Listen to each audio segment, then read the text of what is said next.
Vishal in our today's exclusive interview on addressing the needs of breast cancer patients during COVID-19 pandemic. Today, for this exclusive interview, we have one of the eminent medical oncologists, Dr. Krupa Shankar S., who is working as a consultant medical oncologist, assistant professor in the Department of Medical Oncology. We welcome you, Doctor, for this exclusive interview and thanks for sharing your valuable time with us today. Doctor, how to tackle the situation and what challenges you are facing every day? Good evening, everybody. So I think that this is a really very pertinent session and a very pertinent question as well, because the burning issue right now is how do we tackle the current COVID-19 pandemic and how do we end up treating our patients during this pandemic. So I think it all depends on prioritizing your treatment options. So somebody with a curative intent obviously takes top priority. And somebody in the non-curative intent, I'm talking about somebody with metastatic disease and stage 4 disease probably, then that would take a lower priority. So it's important to understand that you cannot allow your disease to progress. So somebody with probably a stage 1 or a stage 2 breast cancer, which is easily curable, would definitely not be justified in delaying their treatment. So they would definitely have to come and seek treatment as soon as possible. And and as far as reaching the doctor or you know is concerned, they could actually go ahead and get a teleconsultation with the doctor, and then decide on whether they have to come down and we see the doctor in person as well. So my only take home here is that patients at an early stage of any malignancy for that matter should not delay their treatment in view of the current COVID-19 pandemic, because you're at the end of the day, you're ultimately allowing the disease to progress. And then when the disease progresses, you are left with no other option, but you cannot end up curing the disease as well. How will a patient be able to connect with oncologist or hospital? I think this is also a burning issue and a burning question. So I think the way in which they could actually connect, number one, is, for example, somebody who's already on maintenance therapy or only on oral medications or on hormonal therapy, or who's only on regular follow-ups, is a survivor and is only coming for scheduled visits at once in every 3 months or so, they can actually afford to delay it. But then they will have to connect with the doctor on any of these virtual platforms, which allows them to actually address their questions or their queries and allay their apprehensions and their anxieties by actually getting in touch with the doctor through these virtual platforms. And once that is done, yes, they could actually afford to delay their treatment or delay that part of the treatment where they're already through with their intensive part of the treatment and they're only on maintenance therapy, or they've completed treatment or and only on regular follow-up. In that way, yes, definitely they're justified in probably coming back later, or delayed in pushing back their appointments by another couple of months, or depending on whatever malignancy that it is. And when it comes to breast cancer, we usually talk about people who are on hormonal therapy for at least a period of 5 years, and sometimes even up to 10 years, depending on their risk stratification. So those are the subset of patients who can ideally get a teleconsultation done and afford to come in, because usually we regularly follow up these patients only once in 3 months. So that can probably be extended to once in 6 months, provided we have a teleconsultation and we have a virtual platform in which the patients can connect with us. When can the patient see a doctor? So you're talking about probable emergencies as to when the patient has absolutely to come to the hospital right away and cannot delay it. So one is obviously if the patient has any features of obstruction, bleeding, or breathing difficulty due to obstruction, or any signs and symptoms from metastatic disease. For example, somebody with breast cancer might have developed bone metastasis and would have severe pain because of the bone metastasis, or would have developed a spinal cord compression because of the bone metastasis, leading to paraparesis, where they will not even be able to move their legs at all. So all of these become oncological emergencies. And when you talk about emergencies, there is just no second thoughts about it. They cannot afford to wait, so they will have to come in immediately and meet the doctors. So like, let's say for example, somebody with hypercalcemia of malignancy as well, which can also happen in somebody with metastatic breast cancer or in so many other malignancies as well. So if you have any of these oncological emergencies, or if somebody develops febrile neutropenia, so we all know that patients who are on treatment with chemotherapy, their WBC counts can actually drop because as a result of the chemotherapy. So that's called neutropenia. And sometimes if a patient develops fever during that period, it becomes febrile neutropenia. So which is again another oncological emergencies. And you will have to start on IV antibiotics as soon as possible. So in that case as well, the patients will definitely have to turn up. So these are all the oncological emergencies where the patient requires immediate uh, emergency attention and will have to come immediately to the hospital. What symptoms would want immediate emergency treatment? If you're talking about breast cancer in itself, so so we have something called as only inflammatory breast cancer, which is an extremely painful condition. They will have a lot of breast pain, nostalgia, and then they will have erythema, warmth, and tenderness over the swelling as well. Sometimes you can have ulceration over the breast as well, and you can have a lot of discharge. So all of these requires immediate medical attention. So they will have to definitely come down to the hospital as far as breast cancer is concerned. But if you talk about malignancies in general during this COVID pandemic, we broadly classify them as hematological malignancies and solid tumors. So hematological malignancies meaning leukemias, lymphomas. So these are especially somebody with acute leukemias and high grade lymphomas. So these are the malignancies where you just cannot afford to wait, because the longer you wait, or even if you wait for a couple of weeks, the chances are that you will definitely end up with a very high volume of the disease, and you will become very symptomatic as well, and sometimes can be life threatening. So definitely these sort of hematological malignancies and even germ cell tumors, which are highly considered to be highly curable malignancies, you would have to come in as soon as possible. And as far as breast cancer is concerned, yes, like I said, somebody with a lot of pain because of the ulceration, or with inflammatory breast cancer, or somebody with metastasis. If somebody, let's say for example, somebody has lung metastasis, where the primary from the breast has spread to the lung as well, then they will have a lot of breathlessness, they will be very symptomatic, and they will require immediate urgent attention. And otherwise, somebody with lymphangitis carcinomatosis, which again is something which happens when the disease starts spreading to the lungs, or somebody with brain metastasis. So what happens is when it does spread to the brain, they can present with a seizures or a stroke, and then it obviously does become an emergence complication. So yeah, so then ideally you wouldn't want them to get to that stage, and that's why I said you need to come in as early as possible to prevent them from getting to this stage. But if it so happens that they this end up delaying the treatment and they actually get to that stage, then they will have to come in prompt immediately. Should a patient delay his treatment, surgery, or radiation therapy, or else how should she be shifted to oral medicines? So again, a very important question. So this actually depends on three important factors. So one would be the stage of the disease. Number two would be the aggressiveness or the grade of the disease. And number three would be depending on the risk factors.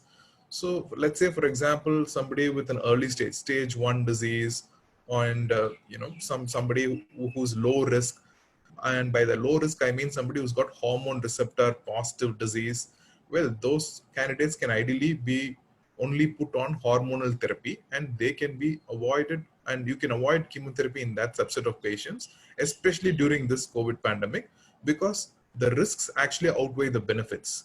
So when you're talking about the benefit of chemotherapy in such subset of patients, that would only account to probably around 3 to 4% benefit.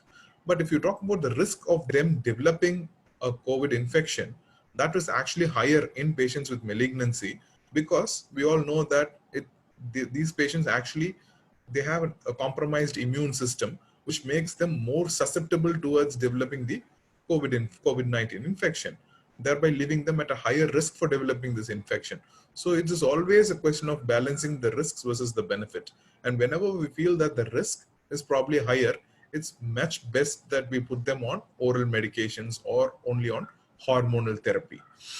Whereas, let's say, for example, somebody's got a high risk disease and is already in stage 3 locally advanced breast cancer. And even in those types, we have different types of breast cancer. Let's say, like I gave you an example of hormone receptor positive breast cancer, there is also something called as HER2 positive breast cancer and triple negative breast cancer. So these two subsets are considered to be highly aggressive subsets of breast cancer, where the recurrence rates tend to be very high, and also the chances of the cancer spreading to the other parts, developing metastasis, is much higher. So you cannot actually get away without giving chemotherapy in these subsets. So in these subsets, yes, like I said again, the risk benefit ratio, the benefit of giving chemotherapy would be much higher than the as opposed to the risk. So in these subsets, yes, you cannot avoid chemotherapy. Doctor, what about mammograms and other routine screenings? So yes, mammogram and screening. See, again, the problem with screening in our country. See, if you talk about the Western countries, for them, screening is automatically becomes a routine for anybody over the age of 40 years in some countries and over in 50 years in some countries. Whereas in India, I would say for our population, even in the routine general population, those who have a risk, at least a 20 to 25% risk of developing breast cancer over their lifetime. And by that, you have a lot of online models called the Gale model and the Claus model, which actually estimates your lifetime risk of developing breast cancer. So if somebody's got a more than 20 to 25% risk of developing breast cancer, then only those patients need to undergo screening. And that's my thought on this. And the other thing is, especially during this pandemic, you're actually, like I said earlier, the risk benefit ratio. So by the chances of them acquiring a COVID-19 infection uh, by coming to the hospital to get a routine mammogram done would actually be higher than actually picking up somebody with an incidental early stage or an asymptomatic patient with breast cancer. So in this pandemic, I would much rather wait and tell them that, the mammogram is not such an emergency, especially as a screening tool. You can wait and get it done later once the situation settles down. And so that would be my way of looking at it, because again, like I said, this is not an emergency and the screening can wait. And maybe in somebody who's already had a very high risk or a high chance of developing, like I said, a lifetime risk of more than 20 to 25%, yes, then I would ask them to get a mammogram done once in a year.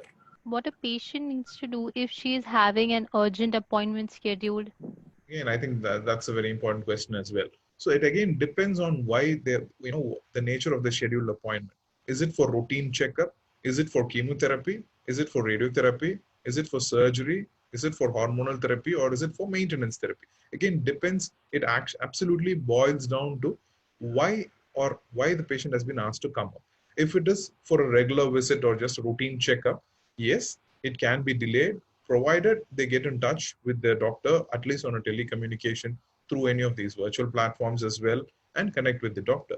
But if it is for an already decided event, like let's say, for example, somebody who's finished chemotherapy and who's been planned for surgery or radiotherapy, again, depending on their risk stratification and the stage of the disease, it can be delayed, or in some cases where you've already, they're at a high risk for developing the disease again, at a high risk for recurrence, you cannot wait. You will have to go ahead and get the scheduled surgery or the radiotherapy or the chemotherapy done.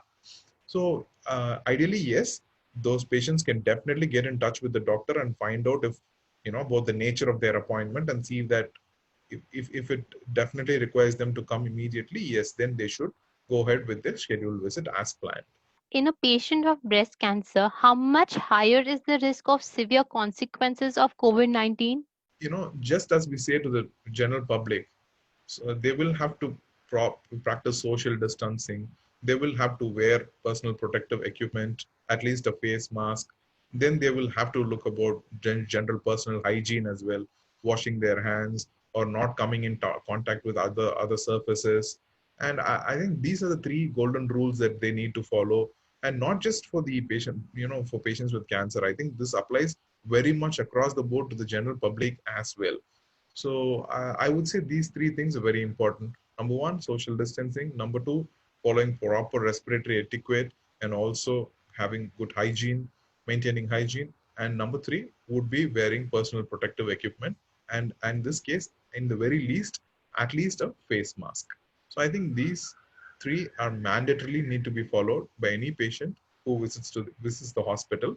And let's not forget that during this COVID-19 pandemic era, all the hospitals end up triaging the patients.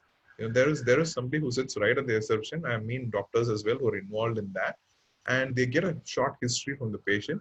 They look for any signs and symptoms of fever, cough, or breathlessness, a recent history of travel to any of these endemic regions, and they get screened there. And sometimes, depending on the risk factors that they have, they are actually offered testing as well for the COVID-19 infection, and only then are they actually allowed to meet the doctors. So I think these are all the routine precautions that need to be followed by the patients, and also in the hospitals that end up treating these patients as well. Doctor, what are the safety precautions or care she should take at home during COVID-19 situation? So I think the most important thing, or often the most neglected thing, is the psychological element that we're talking about here. Because we always talk about physical elements, we talk about social elements, financial elements. I mean, like, we talk about all the other factors, but it's very natural for anybody with a diagnosis of any malignancy to naturally be very apprehensive and anxious, at least, and during this period as well. So I think it's very, very important for them to actually have a good counseling session, or even allay their fears by actually just trying to stay calm and relaxed during this period. And by that I mean taking care of their own activities of daily living, be it reading their newspapers or watching television, or keeping up to date with what's happening around them. And I think that that's really very important, because this can be a stressful period for anybody, and especially for these patients, because at the back of their mind is the fact that probably, okay, what if what if my cancer does recur? So don't give in to any of those negative thoughts. Make sure that you follow the basic etiquette that is required, even when you're at home. Make sure you maintain good hygiene. Make sure limit the number of times that you would have to go out. You don't, I mean, like, meaning you don't have to go out unnecessarily. Avoid going to places which you are expecting to be crowded as well. Limit the number of visitors that you could have, especially in your place. So I think these are the general recommendations, and these are routine things that need to be followed, especially for patients with malignancy. Thank you so much, Doctor, for upgrading us with such valuable knowledge. It would surely be a great help to cancer patients. Thank you very much. It was indeed a wonderful opportunity to get to interact with those patients, my patients, and any patients as well, and to basically tell them that the take home should be, uh, see, on one hand, you have the risk of developing a COVID-19 infection. On the other hand, it's the risk of allowing your malignancy to progress. So you will need to take an informed decision with your treating physician. You have to weigh the risks versus the benefit in this current situation, and then take a call accordingly. So, and the importance of telecommunication or telemedicine here cannot be overemphasized. So I would definitely request all patients, or any patient with malignancy, and all my patients as well, to definitely look at all these things and get in touch with the doctors and myself as well, virtually at least, and then take a call about continuing the further course of treatment. So thank you.